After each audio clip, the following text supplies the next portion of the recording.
கடவுளோர் TV நேயர்களுக்கு என் இனிய வாழ்த்துக்கள். இன்றைய தினம் நம்ம பார்க்க போயிருப்பது வாஸ்தும் வளமும். இப்பொழுது நீங்கள் அன்றாட வாழ்க்கையில் நாம் ஒரு வீட்டை விட்டு வெளியே செல்லுகின்ற பொழுது 8 திசையில் ஏதேனும் ஒரு திசையில் நாம் செல்கின்றோம். தினசரி ஒரு காரியத்திற்காக செல்வோம், யாரையும் பார்க்க செல்வோம், ஒரு முக்கிய முயற்சியாக கூட இருக்கும், ஒரு முதலீடாக கூட இருக்கும், ஒரு எதிர்பார்ப்பாக கூட இருக்கும், ஒரு நற்பயணமாக கூட இருக்கும், நல்ல விஷயங்களை பேசுவதற்காக கூட இருக்கும். ஆனால் எந்த திசையில் செல்கிறோம், நாம் செல்லும் காரியம் நல்ல விதமாக முடிய வேண்டும் அல்லவா? அதனால் நாம் செல்லும் பயணம், நாம் வைத்திருக்கக்கூடிய வீடு, அதிலும் ஏதேனும் இந்த திசைகளில் பாதிப்பு இருந்தாலும், பயணங்களில் பாதிப்பு இருந்தாலும், அதனால் வரக்கூடிய இறைவன் யார், கடவுள்கள் யார், அதற்கு என்ன பரிகார விருட்சகம் என்பதை ஒரு இரத்தின சுருக்கமாக இன்று பார்ப்போம். இப்பொழுது நாம் கிழக்கு திசை என்று சொல்லக்கூடிய ஒரு வீடு நீங்கள் வைத்திருந்தாலும், வியாபார ஸ்தலம் வைத்திருந்தாலும், அதற்கு முக்கியமானது என்ன அப்படின்னாக்க, இந்திரன் திக்பாலர்களில் மிக முக்கியமானவர். அதில் திக் சக்திகள்னு ஒன்று இருக்குது. அந்த திக் சக்திகள் யார் அப்படின்னா பிரம்மி, பிராமி என்று சொல்லக்கூடிய சக்தி ஆவார். நவகிரகங்களில் பார்த்தீங்கன்னா சூரியன் பலம் பொருந்திய ஒரு ஜாதகருக்கு கிழக்கு திசை வீடே நன்மையாக அமையும். அப்படி நன்மையாக அமையவில்லை என்றால் அவர்கள் நன்மை உள்ளதாக அந்த கால நேரங்கள் நடக்கிற போது மாற்றி அமைத்து கொள்வார்கள்.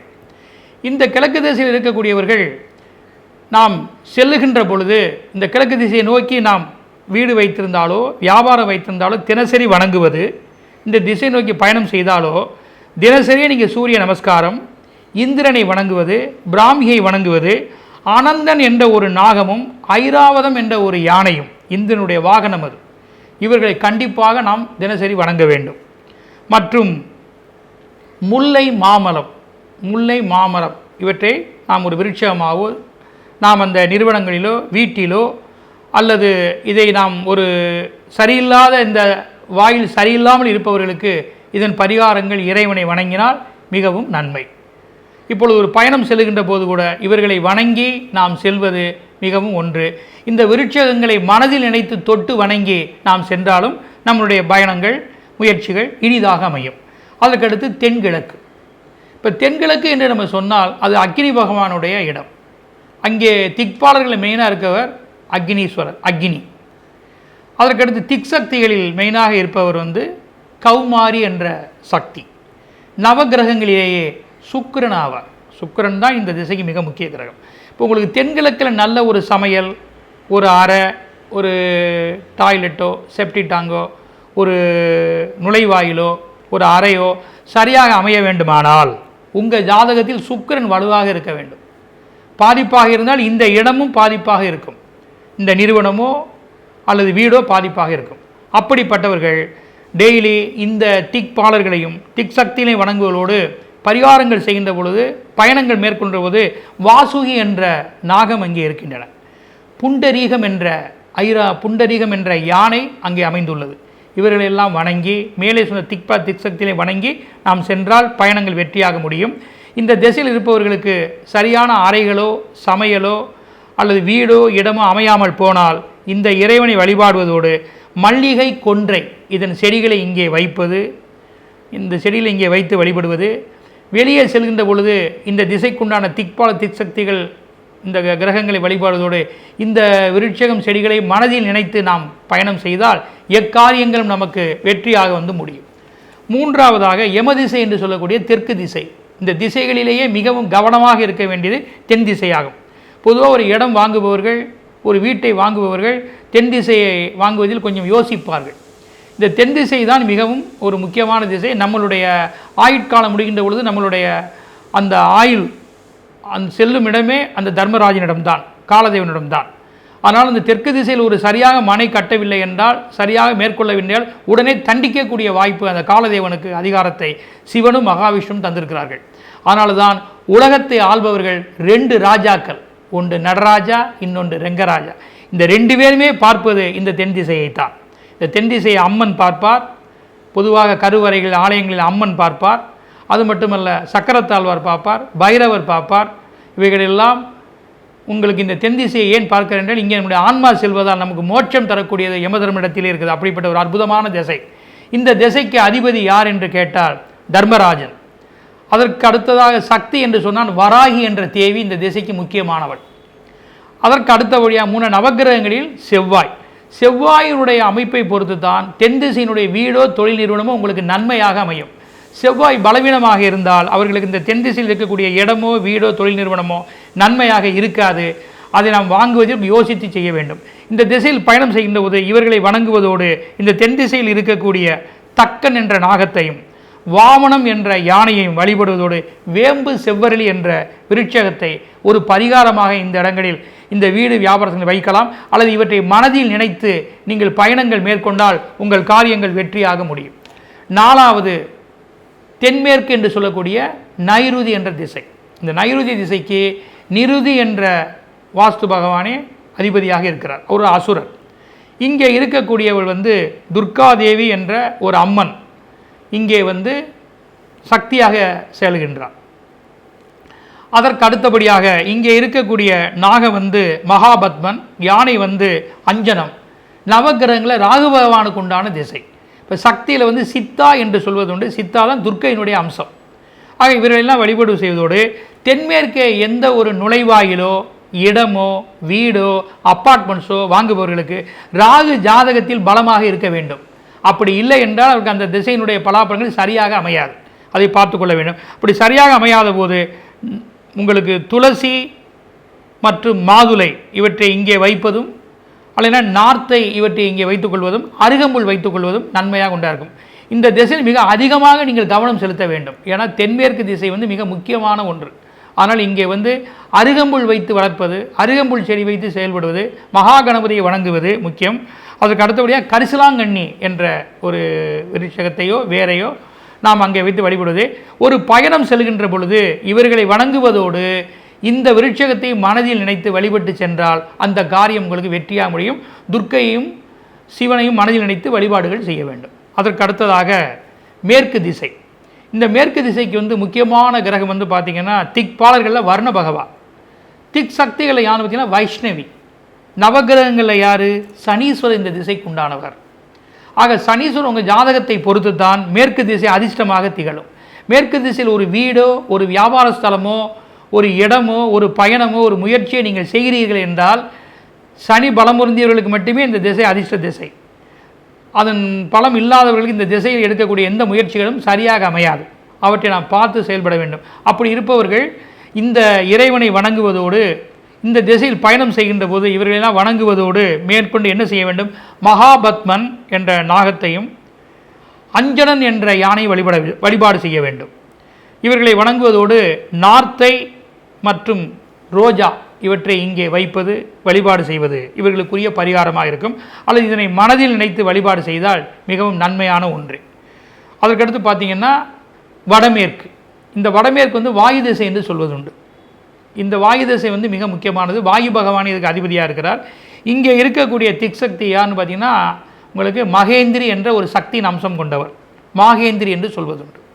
நவகிரகங்களில் சந்திர பகவான் இந்த திசைக்கு உண்டானது.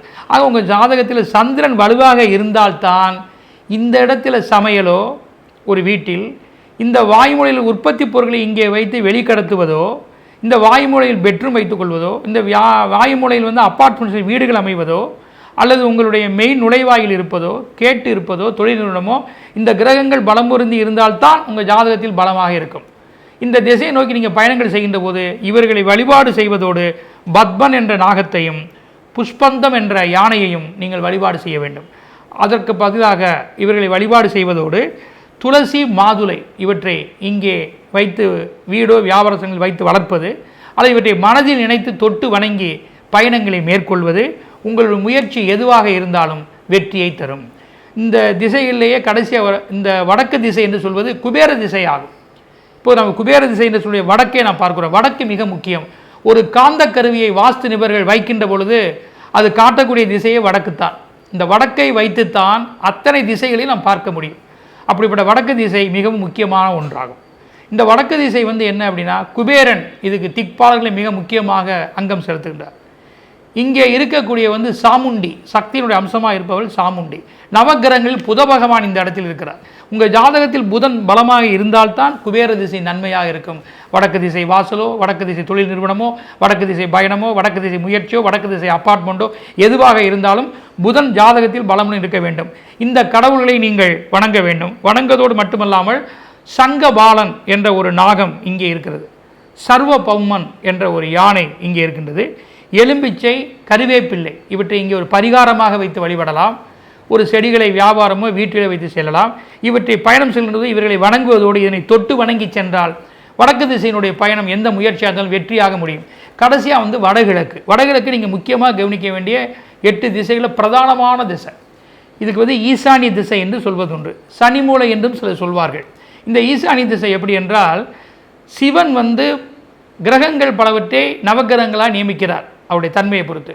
திக்பாலர்கள் சில பேர் பல ஆண்டுகள் தவம் புரிந்து அவருடைய திக்பாலர்களாக சிவன் நியமிக்கிறார். இப்படி 8 திக்குகளில் 7 திக்குகளில் நியமித்த திக்பாலர்களை சிவனை நியமிக்கிறார். இந்த 8வது திக்குக்கு அவரே அதிபதியாக இருந்து தானே ஆதிக்கம் செலுத்துகிறார். அப்படிப்பட்ட ஒரு இடம்தான் இந்த ஈசானியம் என்ற கிழக்கும் வடக்கும் சந்திக்கும் மூலை. இங்குதான் வாஸ்துபகன் தலை வைத்து படுத்திருப்பார். ஒரு மனையிலேயோ ஒரு வீட்டிலேயோ ஒரு வியாபார ஸ்தலத்திலோ ஒரு இடத்திலேயோ இந்த ஈசானியத்தை அதிகமாக கவனம் செலுத்துவார்கள். இது ஈசனுடைய பகுதி. இந்த ஈசனுடைய பகுதியில் படி வருவதோ கனமான பொருட்களை வைப்பதோ மற்றும் உங்களுக்கு இதில் தேவையில்லாமல் நீங்கள் கேட்டுகளையோ வாசற்படிகளையோ மற்றும் பாத்ரூம்களை அமைத்து கொண்டால் மிக மிக சோதனைகள் நீங்கள் சந்திக்க நேரும். இதனுடைய நுழைவாயிலாக வரக்கூடிய வீடு வியாபார ஸ்தலத்துக்கு முக்கியமான கிரகம் குரு பகவான் ஆவார். அவர் ஜாதகத்தில் பலமுடன் இருந்தால் இந்த திசையில் எந்த ஒரு பாதிப்பு இருந்தாலும் சீர்படுத்திக் கொள்வீர்கள். இந்த திசையில் இருக்கக்கூடிய வீடு வியாபார ஸ்தலம் உங்களுக்கு நன்மையாக மாறும். ஒருத்தருக்கு சரியில்லை என்றாலும் உங்களுக்கு நன்மையாக மாறும். இந்த திசை நீங்கள் பயணம் செல்கின்ற பொழுது ஈஸ்வரனையும் இங்கே இருக்கக்கூடிய சக்தி மகேஸ்வரியும் நவகிரகங்களில் குரு பகவானையும் குளிகர் என்ற நாகத்தையும் சுப்ர தீபம் என்ற யானையும் வழிபாடு செய்ய வேண்டும். மறிக்கொழுந்து பவழமல்லி இது இங்கே வைக்கக்கூடிய பரிகார செடியாகும். இதனை வைத்துக்கொள்ளலாம். பயணங்கள் செய்யும்போது இந்த திசையில் இவர்கள் வழிபாடு செய்வதோடு இவற்றை மனதில் நினைத்து தொட்டு கும்பிட்டு சென்றால் நீங்கள் செல்லக்கூடிய எந்த திசை பயணமாக இருந்தாலும் அது உங்களுக்கு நன்மை தரக்கூடிய திசையாக இருக்கும். இப்போ அஷ்ட திக்கு பிரயாண நேரம். இப்போ இந்த 8 திக்குகளுக்கு பொதுவாக வீடு வியாபார ஸ்தலம் பயணங்களை எப்படி மேற்கொள்வது, அதற்குண்டான அதிதேவதைகள் யார், நாகங்கள் யார், யானை யார், கிரகங்கள் யார், திக் சக்திகள் திக்பாலர்கள் யார், அதற்கு என்ன பரிகாரம் என்பதை இதற்கு முன் நாம் பார்த்தோம். இப்போது இந்த திக்கில் பயணம் செய்கின்ற பொழுது பொதுவாக சூலம் என்று ஒன்று இருக்கின்றது. இப்போ நீங்கள் ஞாயிற்றுக்கிழமை வெள்ளிக்கிழமை சென்றீங்கன்னா மேற்கே சூலம் என்று அந்த திசையில் போகக்கூடாது, எந்த காரியத்தையும் மேற்கொள்ளக்கூடாது என்று நாம் ஒரு சம்பிரதாயத்தை நாம் வைத்திருக்கிறோம். அதே மாதிரி திங்கள் சனிக்கிழமையில் கிழக்கு சூலம் என்றும் சொல்லப்பட்டிருக்கிறது. புதன் செவ்வாயில் வடக்கே சென்றால் சூலம் என்றும் சொல்லப்பட்டிருக்கிறது. மற்றபடி வியாழக்கிழமை தெற்கே சூலம் என்றும் சொல்லப்பட்டிருக்கிறது. இது இதற்கு நம்ம சில பரிகாரங்களை மேற்கொண்டு இந்த திசையில் எதுவும் அமராமல் செல்லாமல் நாம் சில காரியங்களை செய்கிறோம் அல்லவா. இது பொதுவாக சொல்லப்பட்டிருக்கக்கூடிய சூழ திசைகள். இந்த சூழ திசைகளை மீறி பரிகாரம் இல்லாமல் சில நேரங்களில் நாம் சென்றால் நன்மை அடையலாம். அந்த நேரம் எந்த திசைக்கு என்ன நன்மை என்பதை இப்போது நம்ம பார்ப்போம். பொதுவாக கிழக்கில் நம்ம செய்கிற போது கிழக்கு என்று சொல்லக்கூடிய ஈஸ்ட் அது நாம் செல்லுகின்ற பொழுது விடியற்காலம் 4:30 to 6 செல்லலாம், 12 to 1 பகலில் செய்யலாம், மாலை 3 to 4 செல்லலாம். இந்த நேரங்கள் எல்லாம் உங்களுக்கு நன்மை தரக்கூடிய. இதில் நீங்கள் சூலம் பார்க்க வேண்டிய அவசியம் இல்லை, பரிகாரங்கள் தேவையில்லை. இந்த நேரத்தில் நீங்கள் செய்யக்கூடிய முயற்சி முதலீடு வெற்றியை தரும். முயற்சி முதலீடு பயணம் வெற்றியை தரும். ரெண்டாவது உங்களுக்கு தென்கிழக்கு திசை. இப்போ கிழக்குக்கு அடுத்து தென்கிழக்கு திசையில் நீங்கள் பயணம் செய்கின்ற பொழுது காலை மணி 9 to 10 மணி வரையும், பகல் 12 to 1:30, மாலை 4:30 to 6 மணி நேரமும் எத்தோசங்களும் கிடையாது. இதற்கு பரிகாரங்கள் இல்லை. இந்த நேரத்தில் நீங்கள் சென்றால் உங்களுடைய முயற்சியோ முதலீடோ எதிர்பார்ப்போ எந்த ஒரு விஷயமும் வெற்றியாக முடியும், திரவிய லாபங்கள் கிடைக்கும். இப்போ அதுக்கு அடுத்து தெற்கு திசை. இந்த தெற்கு திசைக்கு எந்த சூலம் எப்படி இருந்த போதிலும் கூட காலை அதாவது விடியற்காலம் 4:30 to 6, திருப்பி 9 to 10, மாலை 1:30 to 3 இந்த நேரங்களை நீங்கள் சென்றீங்கனால் எத்தோச பாதிப்பும் இல்லை, பரிகாரங்களும் இல்லை. நீங்கள் இந்த நேரத்தில் இந்த திசையில் பயணம் செய்கின்ற பொழுது உங்களுடைய புதிய முயற்சி பயணம் முதலீடு எதிர்பார்ப்பு திரவிய லாபம் யாவும் நன்மையாக முடியும். கடைசியாக 4வது திசையாக தென்மேற்கு திசை. இப்போ தென்மேற்கு திசையில் ஒரு நீங்கள் சூலம் என்ன என்று நீங்கள் பார்க்கின்ற பொழுது இந்த நேரத்தில் அதாவது விடியற்காலம் 4 மணியிலிருந்து 7:30 மணி வரையும், பிறகு 9 மணியிலிருந்து பகல் 10:30 மணி வரையும், மதியம் 1:30 மணியிலிருந்து 3 மணி வரையும் இந்த நேரங்கள் யாவும் தென்மேற்கே செல்கின்ற பொழுது எந்த சூழ திசையும் பாதிப்பில்லை. உங்களுடைய முயற்சியோ முதலீடோ எதிர்பார்ப்போ சுப விஷயமோ திரவிய லாபங்களோ கண்டிப்பாக கைகூடும். அதற்கு அடுத்து மேற்கு திசை. இந்த மேற்கு திசையில் உங்களுக்கு சூலம் பரிகாரம் என்று நீங்கள் எதுவும் நினைக்காமல் காலை மணி 6 முதல் 7:30, திருப்பி பகல் 9 மணி முதல் 12 மணி வரையும், பிற்பகல் 1:30 முதல் 3 மணி வரையும் செல்லக்கூடிய எந்த ஒரு முயற்சியோ, ஒரு முதலீடோ, ஒரு எதிர்பார்ப்போ, ஒரு திரவிய லாபங்களோ கண்டிப்பாக உங்களுக்கு இந்த திசையில் நன்மை உடையதாக அமையும். அதுக்கடுத்து வடமேற்கு, 6வது திசையாகிய வடமேற்கு. இந்த வடமேற்கு திசையில் எந்த சூழ திசையிலும் உங்களுக்கு இருந்த போதிலும் கூட நீங்கள் எடுக்கக்கூடிய முயற்சியினுடைய நேரங்கள் காலை 6 முதல் 7:30, பகல் 10:30 முதல் 12 மணி வரையும், மீண்டும் பகல் 1:30 முதல் 4:30 மணி வரையும் இந்த நேரங்களில் சென்றால் உங்களுடைய அந்த வடமேற்கு திசை எந்த சூழமும் எந்த பிரச்சனைகள் இருந்தாலும் நீங்கி இந்த நேரத்தில் செய்யக்கூடிய உங்களுடைய புதிய முயற்சி, முதலீடு, எதிர்பார்ப்பு, திரவிய லாபம் அனைத்தும் நன்மை உடையதாக அமையும்.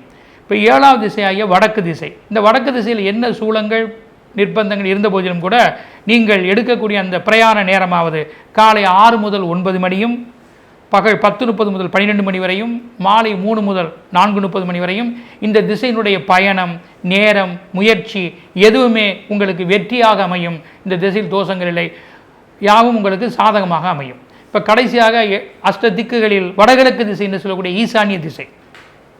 இந்த ஈசானிய திசையில் நீங்கள் செய்யக்கூடிய முயற்சியுடைய நேரங்கள், அந்த சூலம் எதுவாக இருந்த போதிலும் கூட காலை மணி 7:30 முதல் 9 மணி வரையிலும், பகல் 10:30 முதல் 1:30 மணி வரையிலும், திருப்பி பகல் 3 மணி முதல் 4:30 மணி வரையும் செல்லக்கூடிய நேரங்கள் எந்த தோஷ பாதிகளும் இல்லாமல் உங்களுடைய புதிய முயற்சி, முதலீடு, எதிர்பார்ப்பு, காரியம், திரவிய லாபம் அனைத்தும் நன்மையாக முடியும் என்பதில் எந்தவித சந்தேகமும் இல்லை.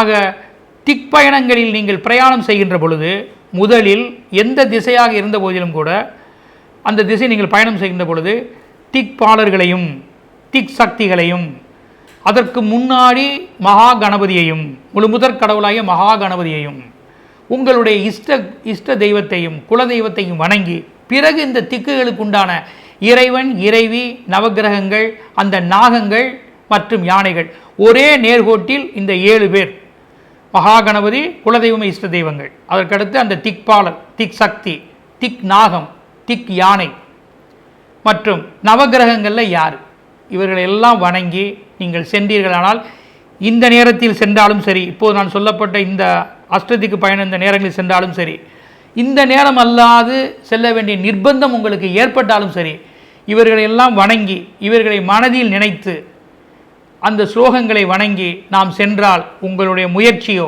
அந்த திசையில் எந்த திசையில் நீங்கள் செல்கின்றீர்களோ, ஆண் பெண் யாராக இருந்தாலும் உங்கள் முயற்சியோ, முதலீடோ, எதிர்பார்ப்போ, சுப விஷயமோ, காரியமோ, பயணமோ, தொலைதூர விஷயங்களோ, ஆட்களுடைய சந்திப்போ, அரங்கேற்றமோ, ஆதாயமோ, எந்த ஒரு விஷயமும் திக்பாலருடைய அனுகிரகத்தாலும், இறைவனுடைய அனுகிரகத்தாலும் மற்றும் இறைவனுடைய அனுகிரகத்தாலும், பூமாதையுடைய அனுகிரகத்தாலும் மற்றும் அந்த பிரபஞ்ச சக்தி என்று சொல்லக்கூடிய அருட்பெரும் ஜோதி அனுகிரகத்தாலும் அனைத்து தேவதைகளையும் வணங்கி நீங்கள் வழிபாடு செய்கின்ற பொழுது உங்களுக்கு அந்த திசையினால் வரக்கூடிய எந்த ஒரு பாதிப்பும் இல்லாமல் சென்ற காரியம் வெற்றியாக அமையப்பெற்று வாழ்வில் வாழ்வாங்கு வாழ்வார்கள் என்று கூறி வாய்ப்பளித்த உள்ளங்களுக்கு நன்றி கூறி விடைபெறுகிறேன். நன்றி, வணக்கம்.